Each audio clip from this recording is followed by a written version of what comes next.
Muy buenas noches a todos ustedes, estimados estudiantes. Es muy grato poder encontrarme nuevamente con ustedes para poder desarrollar mayores temáticas inherentes a nuestra asignatura. En nuestra anterior temática, nosotros hemos analizado un tópico sumamente importante para el derecho. En primer lugar, hemos visto que había sistemas diferentes en el mundo occidental, es decir, el derecho no se aplica de la misma manera en Estados Unidos, en Bolivia, no se aplica de la misma manera en Inglaterra, en Perú, en Brasil. Hay dos grandes sistemas que influencian, les decíamos en nuestra anterior clase, ¿no? Hace dos clases en realidad. Hay dos grandes sistemas que influencian la aplicación del derecho. Es el, uno de ellos es el common law, o también llamado derecho anglosajón, y el otro es el civil law, y eso lo hemos desarrollado igual con nuestros materiales, ¿no? Y veíamos que en el common law, o también llamado sistema anglosajón, los jueces deciden en mérito a precedentes, es decir, a casos similares, y cuando un caso similar se ha dado en el pasado y se ha decidido en un caso de cierta forma, en el futuro también tiene que resolverse de la misma manera, ¿no? Entonces, esa es la forma en la que razonan jurídicamente los jueces allá.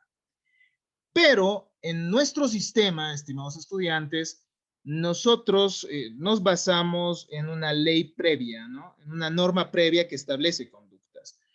Y una de las teorías que distingue al derecho anglosajón del derecho neorromanista, es decir, de estos dos sistemas tan grandes, es la teoría de los hechos y actos jurídicos.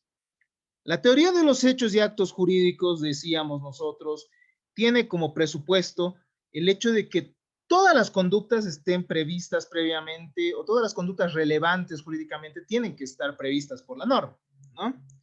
Si no es así, no estamos ante hechos jurídicos. Entonces nosotros realizábamos la distinción entre un hecho jurídico, un acto jurídico y un negocio jurídico. Esto lo podrán encontrar ustedes en el video de nuestra anterior clase. Entonces, estimados estudiantes, no todos los hechos de la vida del hombre están regulados por el ordenamiento jurídico. Hay algunos que son importantes y otros que no.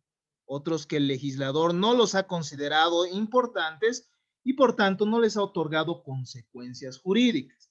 En nuestra anterior clase o en nuestras anteriores clases también hemos dicho qué son esas consecuencias jurídicas, que pueden ser crear, modificar o extinguir situaciones jurídicas.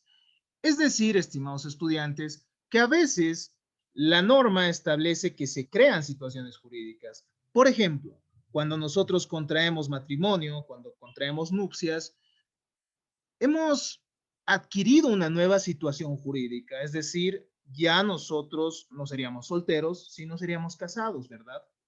Entonces cambian las circunstancias. O cuando nosotros compramos un celular, el momento en que pagamos el precio, nosotros pasamos a ser propietarios del celular. Entonces, las situaciones jurídicas se pueden llegar a adquirir, pero también se modifican, ¿no? El momento que yo tengo un terreno, por ejemplo, y quiero vender solo una cuarta parte del terreno, un 25% de acciones y derechos del mismo, yo lo vendo y estoy modificando mi derecho propietario. ¿Por qué? Porque ya no soy propietario del 100%, sino del 75%, y el 25% lo he vendido. Entonces, estimados estudiantes, la norma a veces nos va a permitir modificar situaciones jurídicas. O sea, la norma, las consecuencias jurídicas pueden ser a veces de modificarlas, ¿no? De modificar situaciones jurídicas. Y a veces se extinguen, ¿no?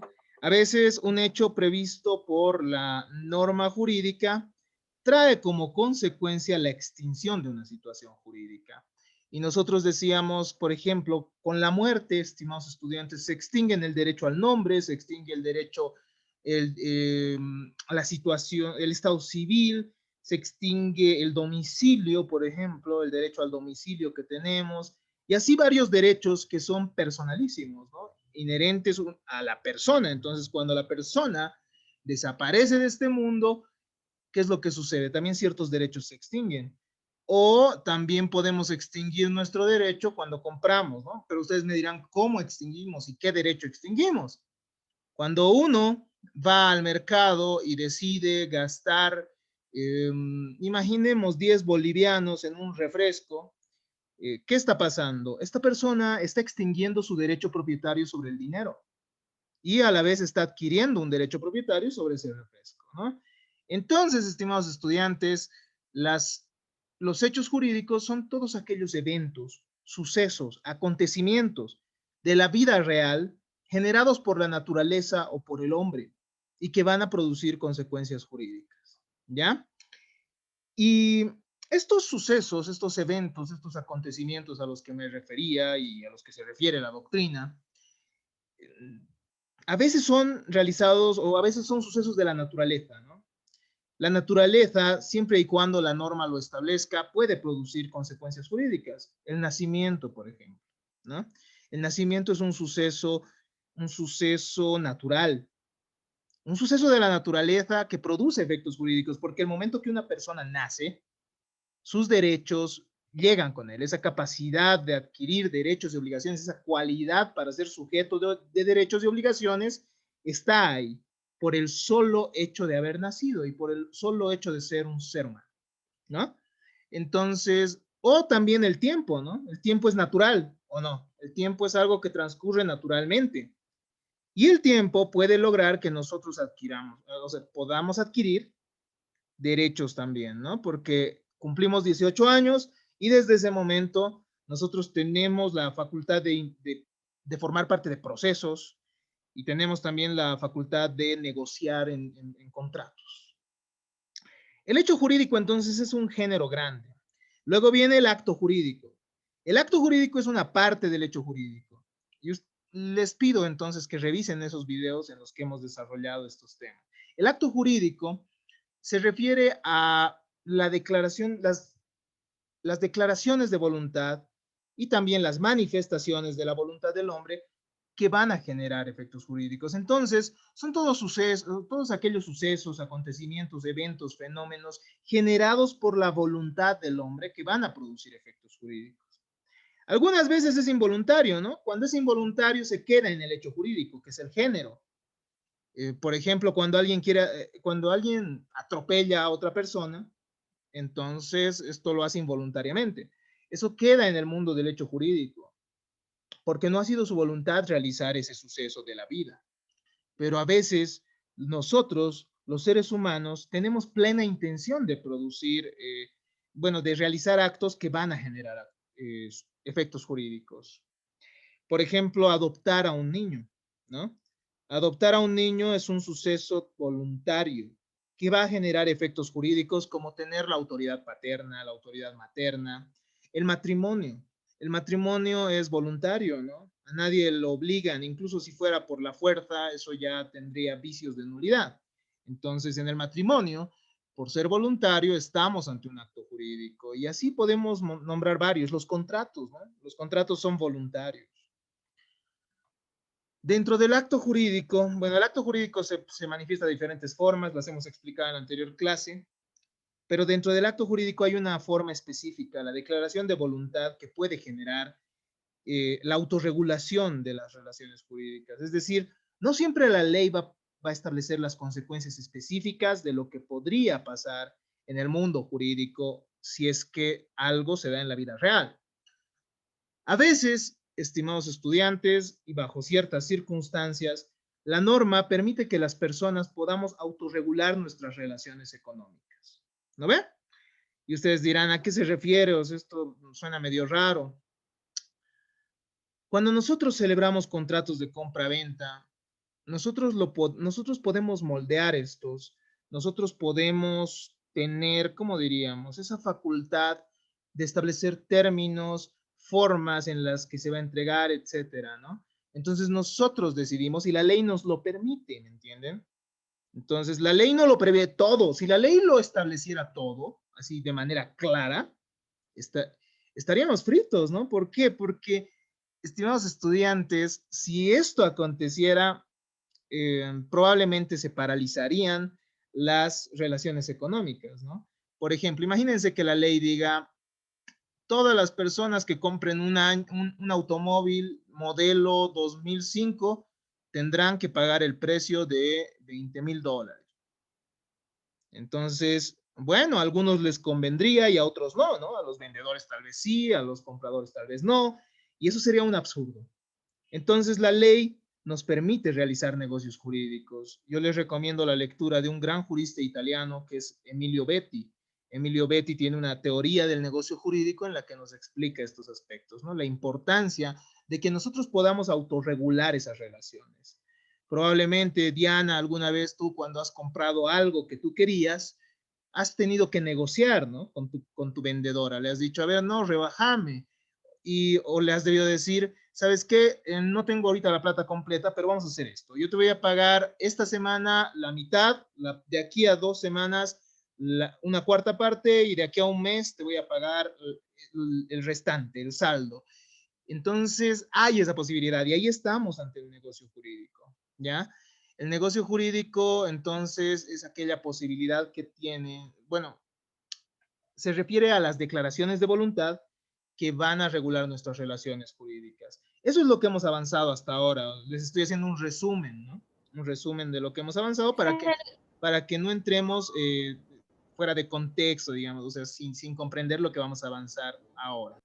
Ahora, estimados estudiantes, una vez que se materializa la norma jurídica en la realidad, surge la denominada relación jurídica.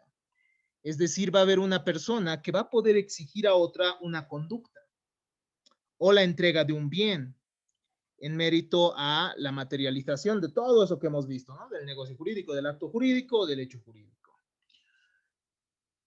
Pero para comenzar esta temática es necesario siempre iniciar desde lo que es el derecho, ¿no? Desde una definición de las más generales, una definición de las más conocidas, que es la de Hans Kelsen, es decir, el derecho es el sistema de normas que rige a una sociedad. Nosotros vamos a partir y vamos a explicar un poco más, ¿no? Y vamos a entrar después a la relación jurídica.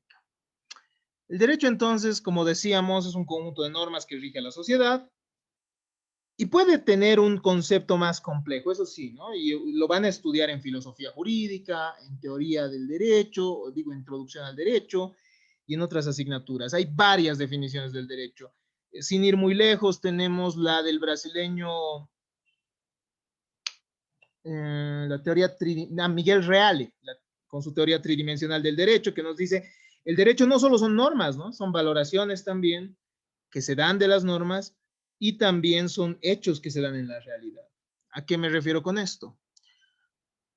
Son esos tres elementos que van, como diríamos, relacionándose entre sí, ¿no? Y es bien bonito como te lo dice Reale. Reale te dice, cuando sale una norma jurídica, por ejemplo, a ver, pensemos, ¿no? Las personas tenemos la posibilidad de valorarlas, ¿no? Nosotros valoramos y decimos, esta norma jurídica es buena o es mala, ¿cierto? Y cuando la valoramos mal, generamos hechos, es decir, nosotros nos vamos a marchar, vamos a reclamar, etcétera, y decimos, esta ley no tiene sentido. A veces se da de otra forma, ¿no? A veces hay situaciones de la vida real que nos parecen malas, nosotros valoramos, tenemos una situación de la vida real. Nosotros valoramos esa situación de la vida real y decimos, oye, qué vergüenza, ¿cómo puede eso no estar regulado en la norma jurídica? Y en mérito a eso surge la norma jurídica, ¿no? Entonces, y hay otras veces que en mérito, a ver, todo surge de la valoración, ¿no? De la valoración, ya habíamos dicho, hay norma, valoramos la norma, sucede un hecho. Primer punto. Después habíamos dicho, hay hechos, nosotros los valoramos y creamos una norma jurídica. Ahora, también puede darse que haya valores que ya estén muy arraigados en la sociedad, ¿no ve? Nosotros ya tenemos ciertos valores en la sociedad y van más allá de la norma. Y esto genera normas jurídicas, ¿cierto? Y a veces esa norma jurídica va a generar hechos. A ver, partamos entonces de la norma jurídica. A veces la norma jurídica genera hechos en la vida real y eso va a generar valores. porque se van a ir repitiendo, ¿no? Esos sucesos que la misma norma nos ha impuesto. Entonces, el derecho es muy complejo, ¿no? Obviamente yo no les voy a tomar un examen de lo que acabo de decir, pero es muy bonito si se dan cuenta. El derecho no solo son normas jurídicas, pero para efectos didácticos y para comprender de mejor manera, siempre tratamos de comenzar con esta perspectiva de Kelsen, que nos dice que el conjunto de normas, el sistema de normas jurídicas que regulan a una sociedad es derecho. El derecho, estimados estudiantes, ya habiéndolo definido o tratado de definir, claro que ustedes tendrán sus perspectivas y les recomiendo revisar muchos más autores para que ustedes tengan una mejor idea. Se divide en dos áreas grandes, ¿no? O bueno, desde Ulpiano era un jurista romano, y desde Cicerón, el gran filósofo romano también, ya se distinguía entre jus publicum y jus privatum, ¿ya? Derecho público y derecho privado. Entonces, el derecho no, de acuerdo a los intereses en juego, podía dividirse de esa manera. El derecho público, estimados estudiantes, o bueno, hay diferentes perspectivas de cuáles serían los motivos por los que hay esta división. Los autores nos dirán, hay tres perspectivas al menos mínimas, ¿no? que nos dicen lo siguiente. La primera perspectiva nos dice que el derecho privado va a atender a intereses particulares y el derecho público a intereses colectivos. ¿Ya? Tienen cierta razón, claro está, pero les critican, ¿no?, a estos autores y les dicen, un rato, todo interés colectivo es un conjunto de intereses individuales, entonces no es una diferencia muy clara, les dicen. Pero creo que es válido también. Creo que es válida esa diferenciación. ¿Por qué? Porque en el derecho público, estimados estudiantes, ustedes encuentran al derecho penal, al derecho constitucional, encuentran al derecho administrativo, al derecho tributario, al derecho aduanero. Ustedes, y estos, si se dan cuenta ustedes, sí buscan intereses colectivos, ¿no? El derecho constitucional estudia la norma constitucional, el poder constituyente, poder constituido, que son al final conceptos que nos interesan a todos los ciudadanos, ¿no? El derecho tributario también es de interés colectivo, porque siempre y cuando el Estado recaude tributos, bueno, nosotros vamos a tener una mejor forma de vida, tal vez, en mérito a la administración. Eso debería ser, ¿no? Debería ser. En el derecho público está el derecho administrativo, ¿no? Esas normas, esas reglas que rigen cómo se debe administrar el dinero del Estado. Y eso nos interesa a todos, entonces sí es un interés colectivo. El derecho privado, por otro lado, estaría compuesto por el derecho civil y el derecho comercial, por ejemplo. El derecho civil que va a establecer las principales relaciones entre los ciudadanos, ¿no? Entre las personas. En el derecho civil ustedes van a ver que se regula los derechos de la personalidad, es decir, ciertos derechos que una persona tiene por el solo hecho de ser persona. Ustedes van a ver qué obligaciones, cómo pueden obligarse las personas unas con otras, ¿no? Esto de los contratos, por ejemplo. Van a ver cómo se puede suceder por causa de muerte, es decir, la sucesión, se apertura la sucesión, ¿no? Y llega la vocación, el llamado a los herederos, y se puede aceptar o rechazar la herencia, por ejemplo. Entonces, son cuestiones de interés particular, ¿no? Que le interesan a ciertas personas según su situación y según sus relaciones con otros. De igual manera, en el derecho privado estará el derecho comercial, y los comerciantes, claro está, tienen intereses particulares, ¿no? Pero obviamente no toda categoría siempre va a encasillar a una rama, ¿no? Totalmente. Nos ayuda a comprenderla, por eso les estoy enseñando esto. Les estoy explicando esto porque también la teoría de la responsabilidad, que es la materia que estamos llevando, es transversal, es decir, va a estar en todas las ramas del derecho. En todas las ramas del derecho vamos a ver responsabilidad civil, responsabilidad penal, y también van a ver ustedes la denominada responsabilidad administrativa, inclusive, ¿no?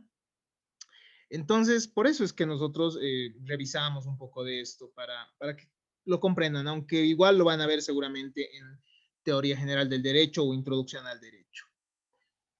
Otra perspectiva Otra perspectiva nos dice que la diferencia entre el derecho privado y el derecho público está entre las relaciones en las personas, es decir, entre los intervinientes.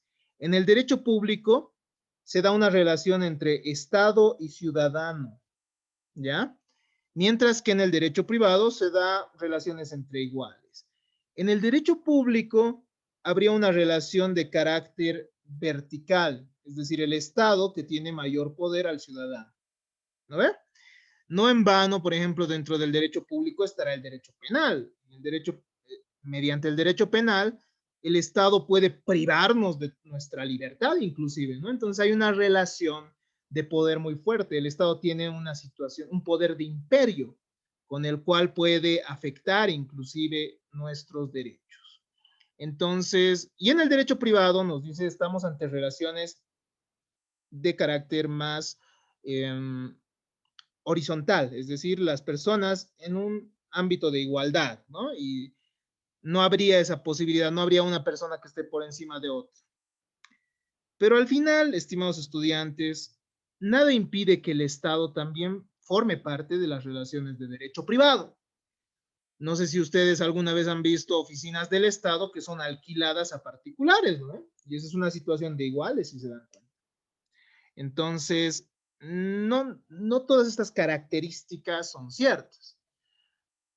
Algunos autores también nos han manifestado que la diferencia entre derecho público y derecho privado estaría en la calidad de las normas, o sea, la cualidad, perdón, de las normas, la cualidad de las normas. Nos dicen que las normas de derecho público no se pueden modificar por los particulares. Es decir, al ser normas de derecho público, los particulares no podrían acordar sobre eso. No tendrían esa posibilidad de modificar la situación, ¿no? Sería absurdo, por ejemplo, que en un delito de asesinato le diga, bueno, acuerden entre las partes y digan, ¿sabes qué? Sí, le he matado, pero no entraré a la cárcel, no entraré a la cárcel porque al final, toma, te daré dinero y ya, ¿no? Y listo, o sea, acordemos lo que dice la norma. No, eso no es posible. Hay Entonces hay problemas ciertas con el internet. circunstancias. Las normas de derecho público, como les decía, entonces no serían disponibles para las personas, pero las normas de derecho privado sí serían, es decir, implicarían un ámbito de libertad. Yo les hablaba del negocio jurídico hace un momento, ¿no? De esa figura que los italianos y los alemanes han desarrollado de manera tan interesante y tan magnífica. Entonces, el derecho civil, por ejemplo, te dice muchas veces que las partes pueden acordar muchos aspectos, ¿no? Siempre y cuando no sea contrario a la ley, el orden público y las buenas costumbres. Y eso lo dice la ley, ojo. Entonces hay leyes que permiten que las personas tengan un ámbito amplio para decidir. Y hay normas jurídicas que son sumamente estrictas. Pero, ojo, en el derecho público también habría ese tipo de normas, nos dicen. Entonces no es una distinción necesaria, nos dicen algunos. Yo les recomiendo y para la siguiente clase les voy a dar esta pequeña tareita de que ustedes me digan para la siguiente clase cuáles son las ramas del derecho que forman parte del derecho público y cuáles son las ramas del derecho que forman parte del derecho privado. Así ustedes van a ver si efectivamente esta distinción es cierta, ¿no? Ya hemos dicho que el derecho público y el derecho privado se diferencian en primer lugar por las personas, no, por los intereses. En segundo lugar, por los sujetos que intervienen y en tercer lugar, por las normas. Otra de las clasificaciones, estimados estudiantes, es aquella que, además de distinguir el derecho público del derecho privado, nos da una tercera rama. Y esa tercera rama del derecho sería el derecho social. En el derecho social, a diferencia del derecho público, el Estado ya no tendría esa labor o ese papel o ese rol del Estado poderoso que tiene ese poder de imperio, ¿no ve? Como en el derecho público, sino que en el derecho social estaríamos ante un Estado que es protector, de ciertas situaciones sociales. Y dentro del derecho social, por ejemplo, estaría el derecho laboral, el derecho de la seguridad social, el derecho de familia, el derecho agrario. Si se dan cuenta, en estas circunstancias, bueno, en estas ramas del derecho, ya no habría ese Estado que busca o que castigue, ¿no? Si es que alguien incumple sus normas, ya no habría ese Estado que cobra tributos por la fuerza, si es que una persona no cumple con sus obligaciones tributarias, sino que estamos ante un Estado en el derecho de familia, por ejemplo, que protege a la familia. Un Estado en el derecho agrario que va a proteger la propiedad agraria, es decir, la situación de una persona que trabaja la tierra. O en el derecho laboral, la situación de que, una persona que se encuentra vulnerable a diferencia de su empleador, ¿no? El empleador siempre va a tener mayores posibilidades económicas, entonces lo protege. El Estado ya no está bajo esas situaciones, ya no está, reitero, en esa misma relación en la que veíamos en el derecho público. Entonces, esa es otra clasificación del derecho. Finalmente, estimados estudiantes, encontramos dentro de las clasificaciones, o bueno, dentro de las perspectivas sobre las clasificaciones, a Hans Kelsen y su idea sobre el derecho público y el derecho privado. Y él nos dice algo que también es algo, que tiene algo de razón, ¿no? Él tiene una obra llamada La teoría del Estado, ¿no? Compendio de teoría del Estado también. Y en esta obra Hans Kelsen nos dirá que no hay división entre derecho público y derecho privado. No existe tal división porque todas las normas jurídicas emanan del Estado. Todas las normas jurídicas, como ustedes saben, emanan de un órgano legislativo. Entonces, esta división entre derecho público y derecho privado no tendría ningún sentido, ninguna razón de ser. Depende de ustedes con cuál se queden, ¿no? En realidad, estas clasificaciones que nosotros estamos aprendiendo nos van a ayudar a definir cualquier rama del derecho, al menos desde el género próximo.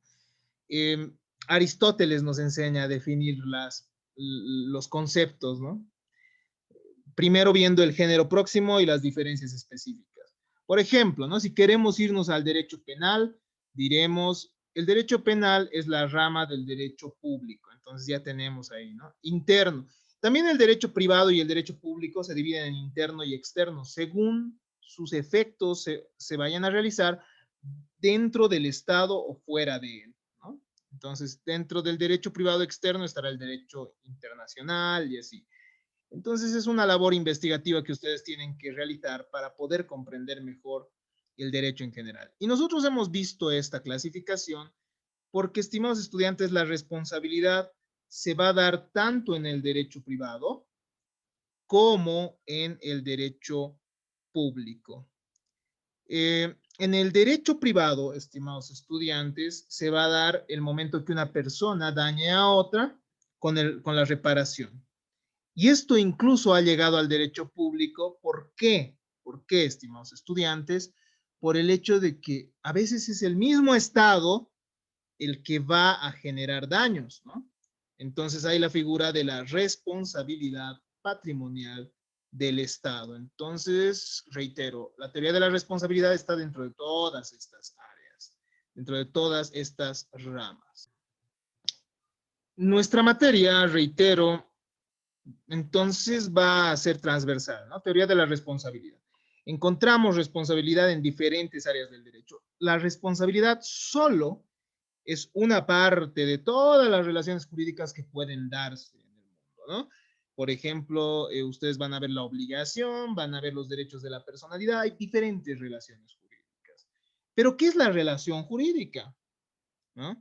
En el derecho, en ese conjunto de ramas que estudian diferentes elementos de la vida y buscan regular diferentes situaciones de la vida, haciendo, bueno, las que consideran trascendentes, ustedes han visto que hay hechos, actos y negocios jurídicos, ¿no? Y cuando se da un hecho jurídico, cuando se da un acto, un negocio jurídico, se da una relación jurídica, ¿no?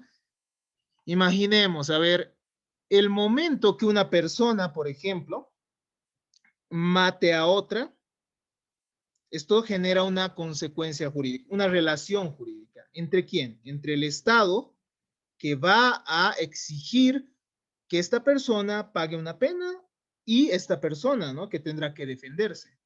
Entonces hay un sujeto activo que es el que va a pedir en un proceso, por ejemplo, que en la relación procesal va a ser el sujeto activo, el Estado, el que va a acusar, y el acusado va a ser la persona que, bueno, tenga que defenderse también. Entonces surge una relación jurídica procesal ahí. El momento que una persona adquiere un bien, ¿no?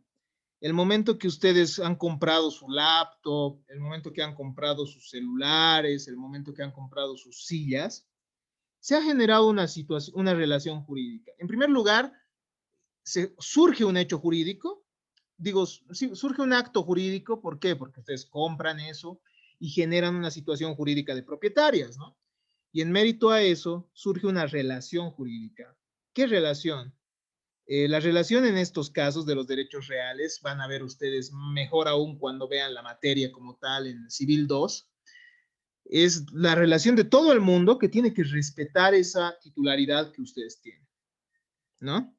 Es decir, ustedes son un sujeto activo que puede exigir a todo el mundo que respete ese derecho propietario que tienen, ¿no? Ustedes pueden decirles entonces, ojo, este es mi celular, tú no puedes tocarlo mientras yo no te autorice porque es mío. Solo yo puedo usarlo, puedo alquilarlo, puedo incluso hasta destrozarlo, ¿no? Eso es, entonces, esa es la relación jurídica que surge. O respecto a los derechos de la personalidad, ¿no? Tenemos derecho al honor. El momento que nacemos, nosotros ya tenemos derecho a la vida, ya tenemos derecho al honor, ya tenemos derecho al nombre, y las personas tienen que respetar esos, ¿no? Esos derechos que nosotros tenemos. A veces, estimados estudiantes, el momento en que nosotros celebramos contratos, bueno, siempre que celebramos contratos, mejor dicho, va a haber relaciones jurídicas también. ¿Por qué? Porque el momento que yo compre un determinado bien, por ejemplo, yo ya voy a tener esa facultad de exigir que se me entregue ese bien, ¿no? Y la otra parte va a tener también la facultad de exigir que se le pague ese dinero, que es el precio. Entonces, la relación jurídica, estimados estudiantes, va a estar compuesta por tres elementos: sujetos, objeto y la relación jurídica propiamente dicha. Sujetos de derecho. Entonces, en la relación jurídica siempre va a haber dos sujetos.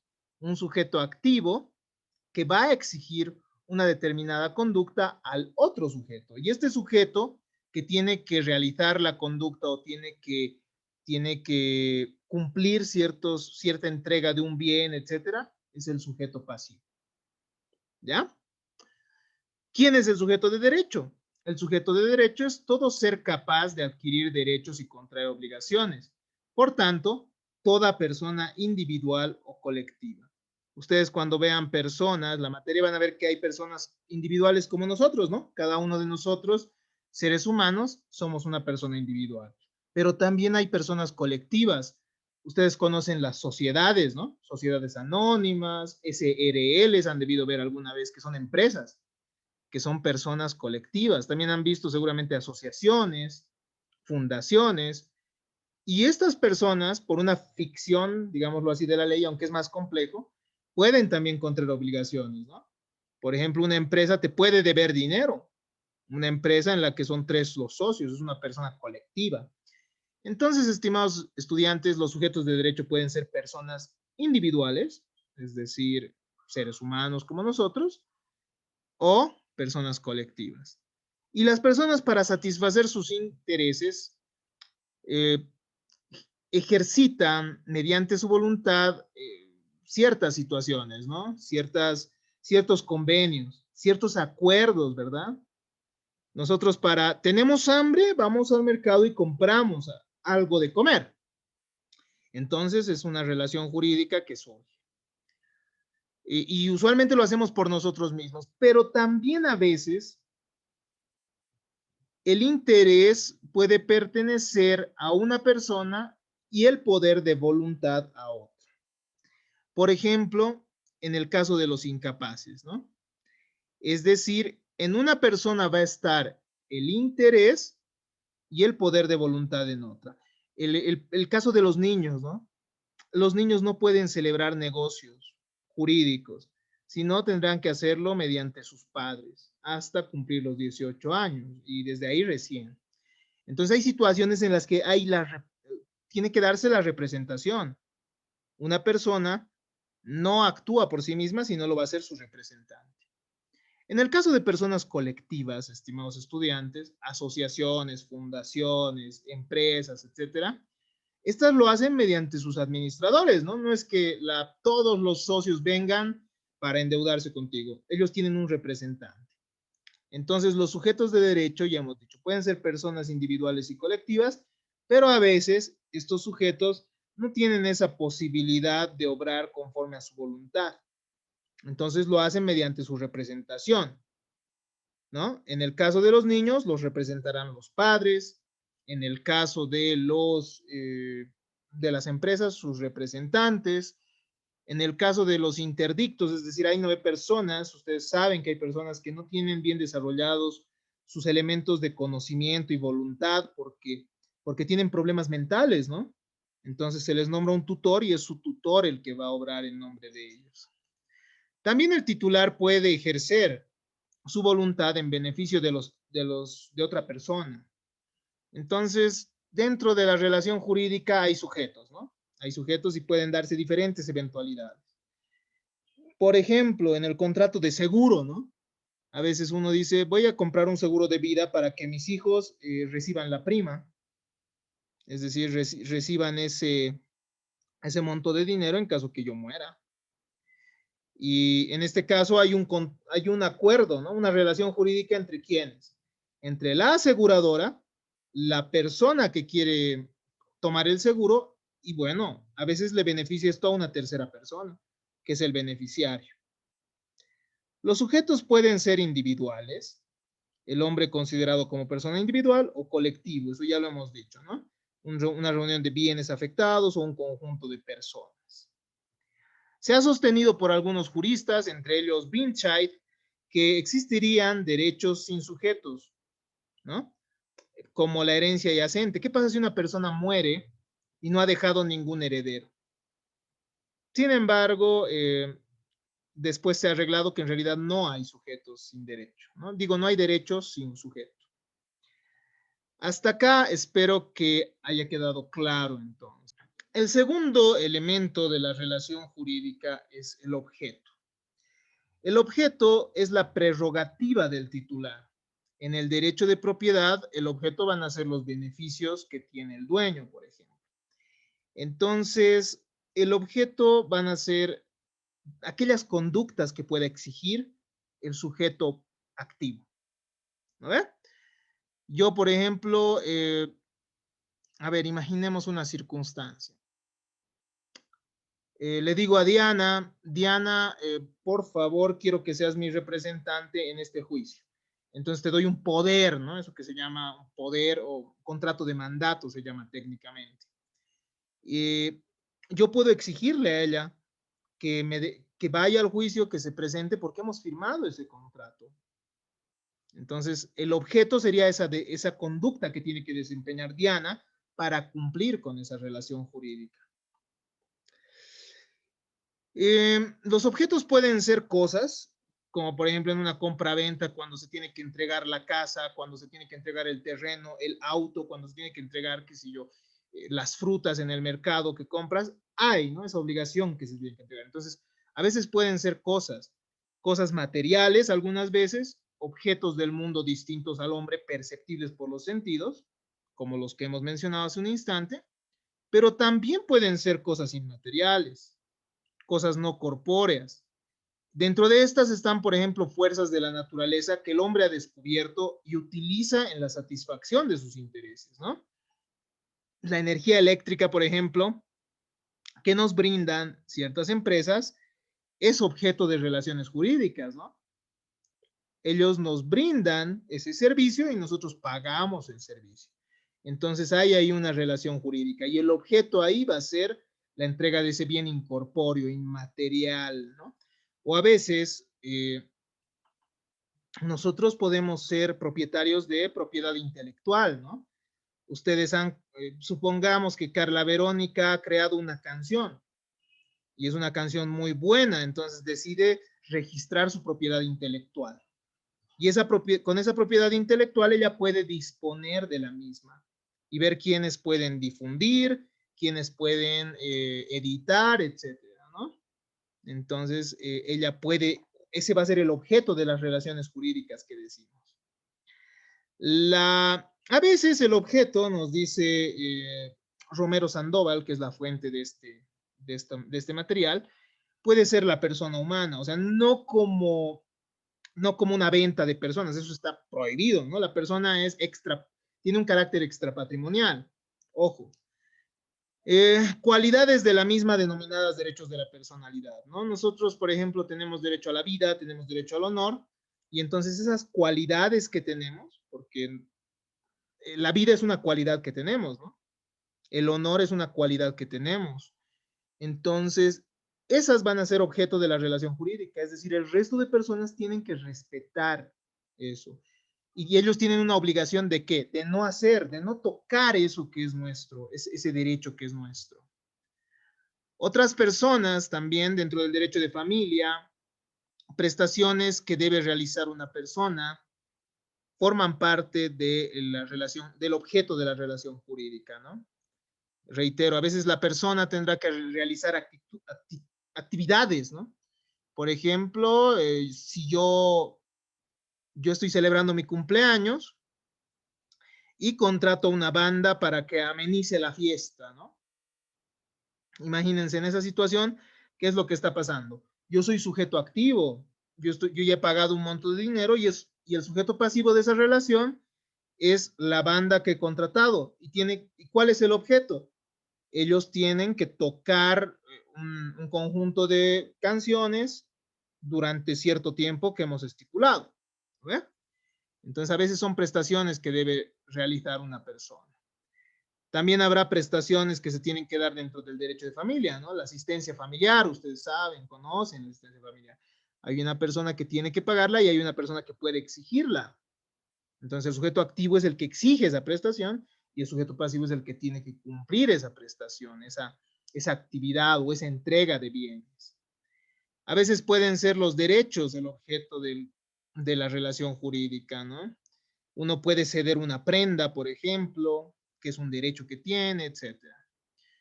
Los autores manifestaron que existían derechos sin objeto a veces, como los derechos de la personalidad. Ellos decían, un momento, cuando una persona tiene este derecho a la vida, este derecho al honor, no habría objeto porque es la misma persona la que se está protegiendo. Pero ya cuando vemos a Messineo explicarlo de manera magistral, uno de los grandes autores italianos, él nos dice un rato, lo que se protege no es a la persona como tal, es decir, la persona no es el objeto de la relación, lo que es objeto de la relación es esas cualidades que ella tiene, ¿no? Yo tengo esa cualidad de vivir, por tanto tengo el derecho a la vida, y esa cualidad es la que se protege.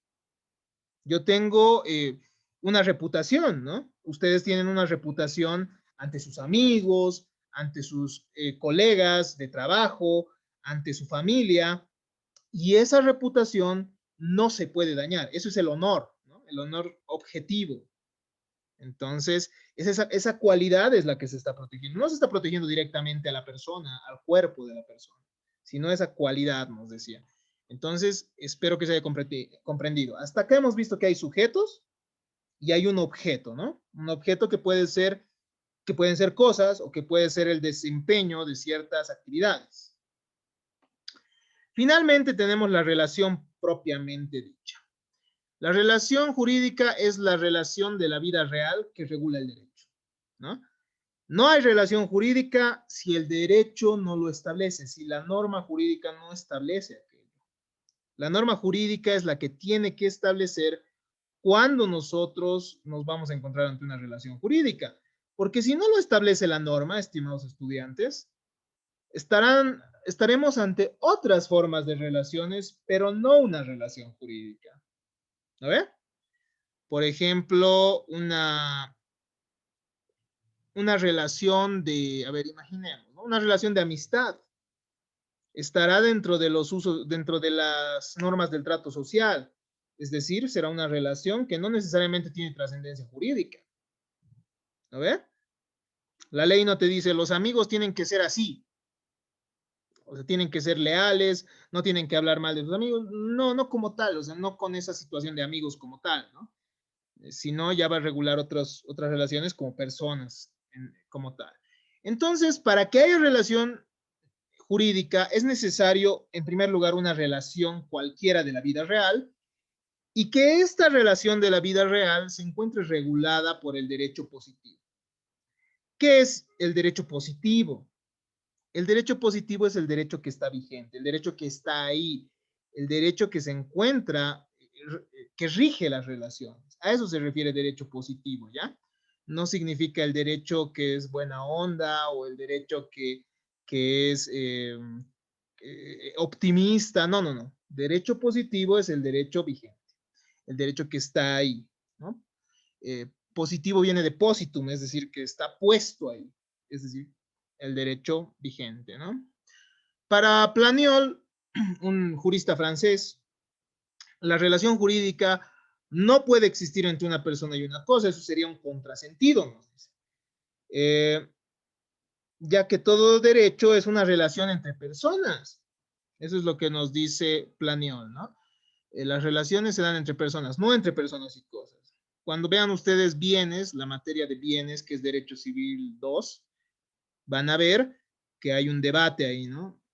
Cuando uno tiene un derecho sobre las cosas, algunos autores decían, hay una relación entre la persona y la cosa, pero no, no, no, ojo, y ahí viene Planiol y dice, no, eso no existe. Otros autores nos dicen que también existiría relaciones entre el propietario y la cosa, o entre el poseedor y la cosa, pero ese es un debate ya de la rama específica, ¿no? Entonces, la relación jurídica, estimados estudiantes, tiene un sujeto activo, al que tiene una determinada facultad, se llama. Es decir, él puede exigir una determinada conducta, eso es una facultad que se le confiere, una prerrogativa que tiene. Un sujeto pasivo, además de ese sujeto activo, el sujeto pasivo está constreñido a cumplir una conducta. Es decir, está obligado a desempeñar ciertas actividades, ¿no? Y el objeto en los derechos reales, el sujeto pasivo es todo el mundo que debe respetar el derecho que tenemos sobre las cosas. En los derechos personales de crédito y obligacionales, el sujeto activo es el acreedor, ¿no? El acreedor que puede cobrar a su deudor, y el sujeto pasivo es el deudor. El objeto va a ser la prestación de cumplir con el pago del dinero. Entonces, el esquema es este, para ir terminando con nuestra clase del día de hoy. Tenemos un sujeto activo que puede ser una persona natural o jurídica. Tiene derecho a exigir una conducta del sujeto pasivo. Y como hemos visto, los sujetos pueden ser representados por en caso de ser incapaces, por sus padres, por sus tutores, o en caso de ser personas jurídicas, por sus representantes. El sujeto pasivo lo tenemos en el otro lado, es una persona natural o jurídica y tiene que desempeñar una conducta en favor del sujeto activo. Tenemos el objeto es la prerrogativa del titular, la entidad material o inmaterial sobre la que existe un interés, y la relación jurídica es lo que vincula todo esto, lo que une en mérito a lo que está establecido en la norma jurídica. La relación jurídica nos interesa. ¿Por qué? Porque cuando nosotros veamos teoría de la responsabilidad, ustedes van a ver, estimados estudiantes, que el momento que uno... Primero hay doble relación jurídica en la responsabilidad, y esto es una perspectiva de Kelsen, ¿ya? ¿Qué nos dice Kelsen? Primero tenemos una obligación de no hacer daño a las personas, ¿ya? Y el momento en que nosotros rompemos eso, esa relación jurídica, es decir, en la relación jurídica de no hacer daño a las personas, todos somos sujetos activos, ¿no? Por ejemplo, Javier es sujeto activo de que nosotros no le generemos ningún daño. Y nosotros somos sujetos pasivos. Y el objeto es no hacer un daño. Es decir, nuestra conducta tiene que ser de no hacerle un daño. Nuestra conducta es el objeto. Pero, ¿qué pasa si le hacemos un daño? Si yo, por ejemplo, abro la puerta y le lastimo la mano, ¿no? No habrá sido necesariamente con intención, pero en el derecho civil yo tendré que repararle ese daño. Y surge una nueva relación jurídica. Él va a ser sujeto activo para exigirme, yo voy a ser sujeto pasivo, y el objeto va a ser que yo tengo que pagar un monto de dinero para reparar ese daño, ¿no? Entonces, la idea de estos esquemas es que ustedes los sepan adecuar en todas las ramas del derecho que vayan estudiando. Hasta acá, entonces, hemos podido analizar la teoría de los hechos y actos jurídicos. Hemos analizado la relación jurídica, que es sumamente importante de comprender. Y una vez que hemos comprendido estos elementos generales y básicos e importantísimos para la teoría general del derecho en general y para las ramas del derecho en particular, derecho penal, civil, tributario, etcétera, podemos ingresar ya a la materia de teoría de la responsabilidad concretamente, y esto lo haremos en nuestra clase del día miércoles, cuando comencemos a revisar los sistemas de responsabilidad. Muchas gracias y hasta aquí nuestra grabación del día de hoy.